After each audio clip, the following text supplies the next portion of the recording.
My name is Pat, but it's really Joseph Patrick O'Connor, June the 9th, 1936. I originally went into the Air Force after college, and I served 8.5 years in the Air Force. I flew about oh, close to 10,000 hours in the Air Force, and then I got out of the service, and the airlines were switching from props to jets, and I was already flying jets, so I went with Trans World Airlines, and I flew Trans World Airlines for about 30 years.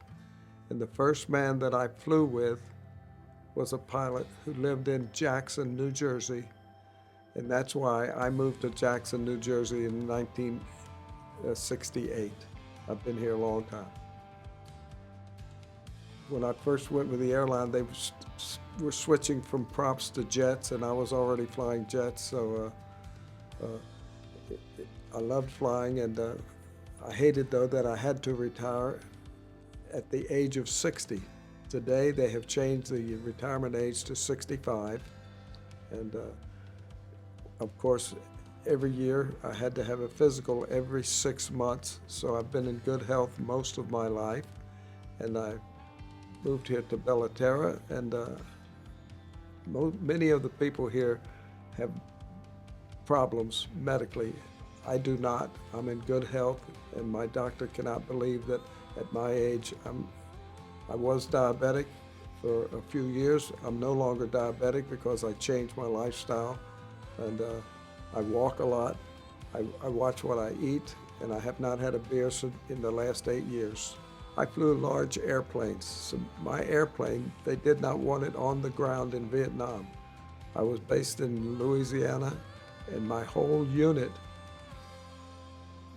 one night on alert, we got a message that said, take off and go fly to Okinawa.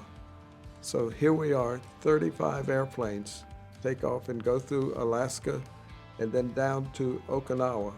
We ran into major headwinds on that leg going toward Okinawa. Okinawa is south of Japan.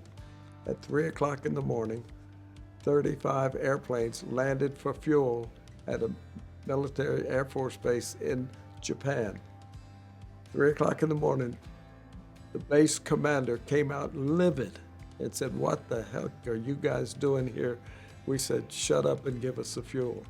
and then from Okinawa, because of the size of the airplane I was flying, which was a tanker, they did not want us on the ground in Vietnam. I flew out of Guam, I flew out of the Philippines, I flew out of many different places over there, air bases in the Philippines, north of Manila, but we really did not fly into Vietnam for landing. On one occasion, I gave away all of my fuel and I had to land in Da Nang, but we took off immediately and never landed again in Vietnam. So I was there quite a while, and I flew 50 combat missions in Vietnam. But a wonderful thing happened to me just this past June. I have a grandson who lives in California. I flew out of Kennedy to California, and on the ground at Kennedy, as we used to do in the airline business, the cockpit door was open. Today, the cockpit doors are never opened in flight. I stepped inside the cockpit door and said hello to the crew on that airplane going to California. It was a beautiful day in the sky, and while we were en route, the captain graciously came on and he said, "Ladies and gentlemen, we have a guest with us tonight, and he happens to be a retired airline pilot, and we want to thank him for his service and welcome him on to JetBlue," it was, and I thought that was extremely nice of them to say that.